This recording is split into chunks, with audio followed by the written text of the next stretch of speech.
موت و حیات کو خلق کیا تاکہ تمہیں آزمائے، لیبلوکم، تمہاری ابتلا کے لیے موت و حیات کو اللہ نے خلق فرمایا ہے۔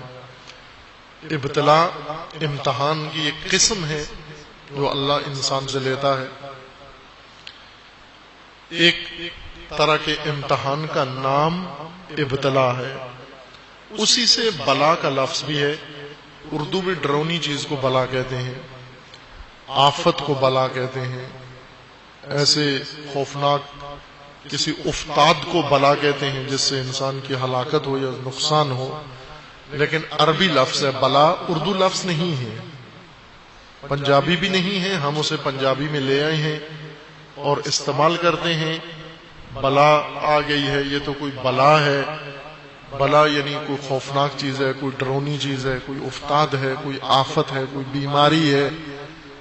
قرآن کریم میں اللہ تعالیٰ کا فرمانا ہے کہ اس میں تمہارے لیے بلا ہے، ابتلا ہے، لیبلوکم، خدا تمہیں ابتلا کرے گا۔ بلا میں معنی عرض کر دیتا ہوں تاکہ اصل بات جو آیت کریمہ کے اندر ہے وہ سمجھ میں آ جائے ہمیں۔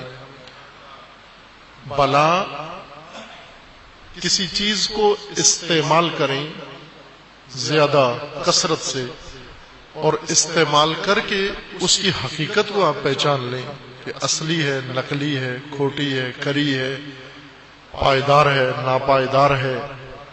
خصوصاً عرب کپڑا پہنتے تھے اور کپڑوں کو پہن کے پوشیدہ کرتے تھے، اور پھر اس کے بعد جو تجربہ انہیں حاصل ہوتا تھا وہ دوسروں کو بتاتے کہ یہ کپڑا اچھا ہے یا نہیں۔ آج کل بھی ہیں لوگ، ایک آدمی کپڑا لیتا ہے اور سال بھر 2 سال اس کو چلاتا ہے، پہنتا ہے، آخرکار پوشیدہ ہو کے پھٹ جاتا ہے۔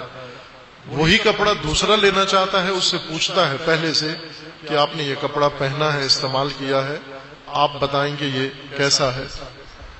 وہ اپنا تجربہ بتا دیتا ہے، کہہ دیتا ہے یہ نہ لینا، یہ کپڑا میں نے لیا لیکن اچھا نہیں نکلا، دھلائی میں اچھا نہیں، سلائی میں اچھا نہیں، پہننے میں اچھا نہیں، گرمی میں اچھا نہیں، سردی میں اچھا نہیں، یا پھر اگر اچھا ہے تو بتا دیتا ہے بہترین کپڑا ہے، آپ یہ خرید لیں۔ کسی کپڑے کو خرید کے، پہن کے، استعمال کر کے دراز مدت کے لیے سال ہاں سال استعمال کر کے اس کی حقیقت کو سمجھنا جانا، اس کو کہتے ہیں عرب ابتلا و بلا۔ کپڑے کو پہن کر پرانا کر کے پوشیدہ کر کے اس کی حقیقت کو جان لینا، یہ بلا کہلاتا ہے، یہ ابتلا کہلاتا ہے۔ اللہ تعالیٰ کا فرمانا ہے کہ اللہ آپ کو ایسی آزمائشوں میں، امتحانوں میں ڈالے گا، نہ 1 یا 2 دنوں کے لیے، طولانی مدت کے لیے، عرصہ دراز کے لیے آپ کو امتحانوں میں ڈالا جائے گا، آپ کو آزمائشوں میں ڈالا جائے گا۔ ان آزمائشوں میں یہ حقیقت سامنے آئے گی کہ آپ کس درجے میں ہو، کس مرتبے میں ہو، کیسی شخصیت ہے آپ کی، کیسا مقام پایا آپ نے، ذات اپنی کیسے بنائی ہے، ان امتحانوں سے ثابت ہوگا۔ اگر آزمائشیں نہ آئیں، معلوم نہیں ہوتا انسان کی شخصیت کیا ہے، چھپی ہوئی ہوتی ہے۔ انسان اپنی شخصیت کو چھپا کے رکھتا ہے، خود بھی چھپاتا ہے، ریاکاری کر کے چھپاتا ہے، بناوٹ کر کے چھپاتا ہے، ظاہر سازی کر کے چھپاتا ہے۔ انسان اپنے اوپر بڑے پردے، چہرے اپنے بنا کے اپنی اصلی شخصیت کو چھپا لیتا ہے دوسروں سے، اور ظاہر بین دھوکے میں آ جاتے ہیں۔ ہوتے ہیں مومنین ایسے جو دوسروں کی ظاہری شخصیت اور ظاہری چہرے سے دھوکے میں آ جاتے ہیں، انہیں نہیں سمجھ میں آتی کس شخصیت کا مالک ہے، لیکن کچھ حادثات، کچھ واقعات، کچھ مواقع ایسے آتے ہیں جن میں یہ چھپی ہوئی شخصیت انسان کی چھپ کے سامنے کھل کے سامنے آ جاتی ہے۔ پتہ چل جاتا ہے یہ اعلیٰ ظرف ہے یا کم ظرف ہے۔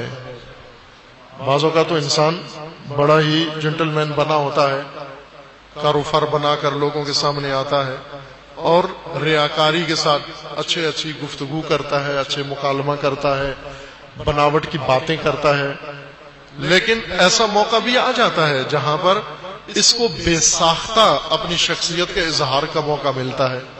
یہاں پر بات سامنے آتی ہے کہ اعلی ظرف ہے یا کم ظرف انسان ہے. کم ظرف کہیں بھی پہنچ جائے ایک دن ایسی آزمائش میں آ جاتا ہے جہاں سے کھل کے سامنے آتا ہے کہ کم ظرف انسان ہے.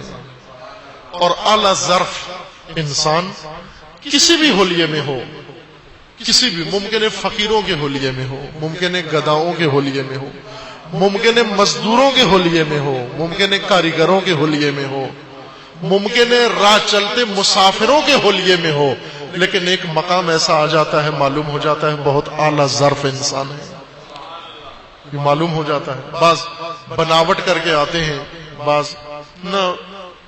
واقعہ ہے ایک معروف مشہور روایات کے اندر، اسلامی سیرت معصومین میں سے امام چہارم کا واقعہ ہے.